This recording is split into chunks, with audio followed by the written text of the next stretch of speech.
This is my response to DIYfishkeepers.com. Cheap and easy DIY aquarium filter. Now, we started off with 9 goldfish in a small 21 litre tank. They were all babies at the time, and we jumped straight into the hobby without realising what we should and shouldn't be doing, and before long we realised we were overcrowding it to the extreme and moved them all to a bigger tank.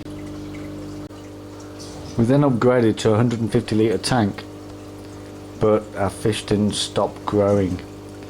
They started getting bigger and bigger, and once again we are approaching the situation of overcrowding, and in the next month we plan to buy a 6-foot tank and not buy any more goldfish, because we have now learnt our lesson and we love them all to pieces.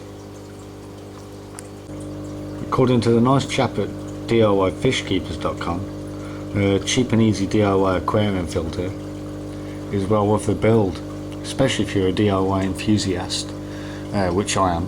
I've got an engineering background and I just like to build things and see what I can come up with, but in no way is it a solution for overcrowding, because basically the only solution for that is to get a bigger tank and maybe add an extra sump, or sump and wet dry filter, or combination. But basically goldfish are messy, aren't you, mate? Yes, you're very messy. So hence the build for this project, and I'll show you what I've come up with. As this is just a solution just to provide a little extra filtration, which appealed to my DIY knowledge and enthusiastic nature, I grabbed an 8 litre storage box and drilled a hole in the bottom, well, cut a hole in the bottom with a knife, and unfortunately it split just a tiny bit, and I put an old filter outlet onto the bottom, which I just had knocking around, and basically that was the container I used. And I was quite unsure whether the actual drainage point would actually be enough, but on top of that I might as well show this now. I might have to cut this into a slot, but this is like an extra overflow, just in case the actual drainage point gets clogged, so we don't flood our carpet. So we've got 3 small holes there, and like I said, maybe I should cut that into a slot and maybe hot glue some channels just to make sure it doesn't overspill anywhere. And then secondly, I have a sandwich box which I've carefully drilled some holes in, and according to DIYfishkeepers.com, you start off small and then you drill the holes bigger to match your requirements so the water flows through evenly. To begin with, I started at 1.5 mil, and then I went up to about, I think this is about 4.5 mil, but I went up in like half mil increments until I actually got the desired flow.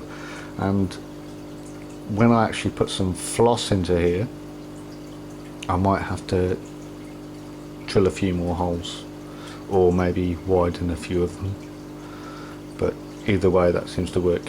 And again, I've got a slot cut out just in case it overflows, because I don't want it flooding the carpet. My better half will not be happy. And this is the lid, and it's just a piece of tubing, and I've got a piece of hose which fits snugly over the tubing, which was lucky enough, just to hold it in place. So there's 2 pieces of hose there just to tie it down so it doesn't move anywhere. And then next I've got some old soap dishes. I'm not quite sure what these are for, probably for laundry use or something. And in this one I've actually placed just 5 of these nuggets, which are, what's it, these Biomax ones, but we had them knocking around, and they're kind of expensive to add to a project like this. But the thing is, they were just lying around doing nothing.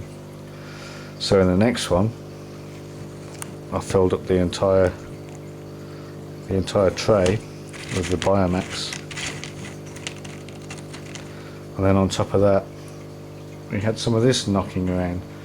We got most of this stuff when we first started the aquarium, because we thought, well, maybe we should have them, and we tried to use them, and it didn't make a difference to our overcrowding. And then we upgraded to the 150 litre tank, and we haven't used it since. But this is the power head pump that I'm using, which is yeah, no advertising, but yeah, that's what that is.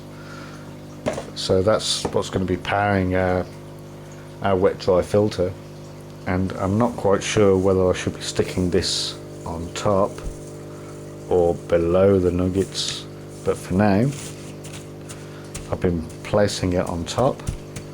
So that's the Zeo-Carb, which has the ammonia removal and the activated carbon, on top of the Biomax, which is just like places for bacteria to grow, and then all powered by the Maxi 104 whatever pump it is, through a sandwich box and 8 litre container. So I've placed some nuggets in here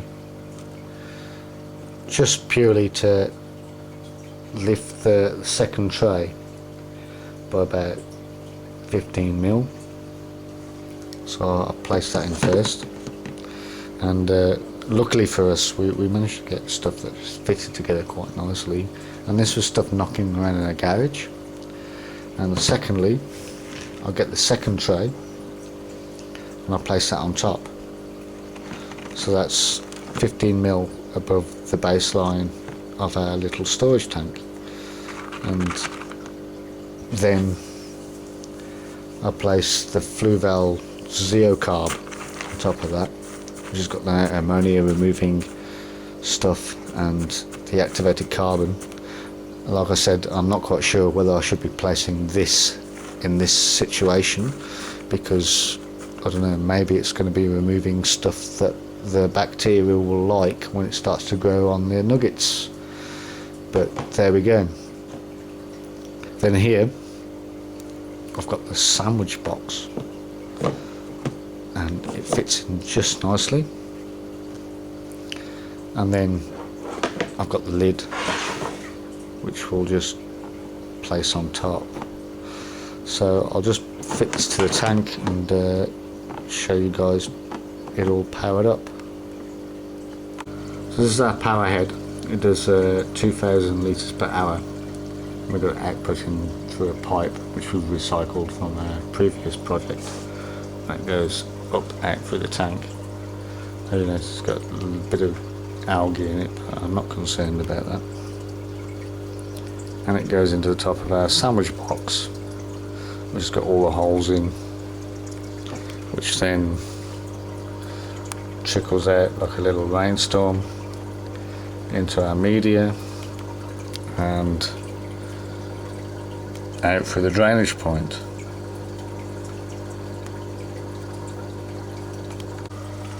Now to actually power it on, I spent some time drilling the holes, like I said, and you know, it's been advised that you should experiment with the holes, start off small and work your way up.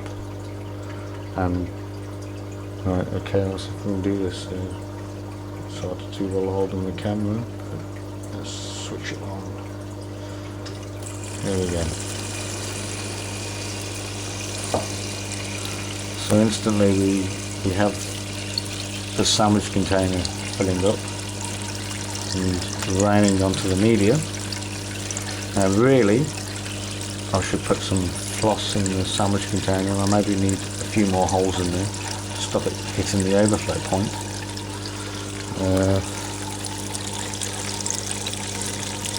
Filtering down onto the media quite nicely, a nice grain effect, and then all drains back into the tank. And like I said, I was concerned about this drainage hole because I thought it might have been too small, but it seems to keep a steady level. And I actually mark the level on the side just to make sure, and that goes back into a tank and gives quite a nice airflow as well, which I'm quite pleased about. But the fish seem to like it, and until they get their 6-foot tank next month, it's a little bit of an added solution, but not a solution to the problem of overcrowding, like I said. And I must stress that overcrowding, it should not be addressed by this solution. But for people willing to build a wet and dry filter, this is a sandwich box and a tub with some soap flannel dishes thrown in for good measure. Anyway, thanks a lot.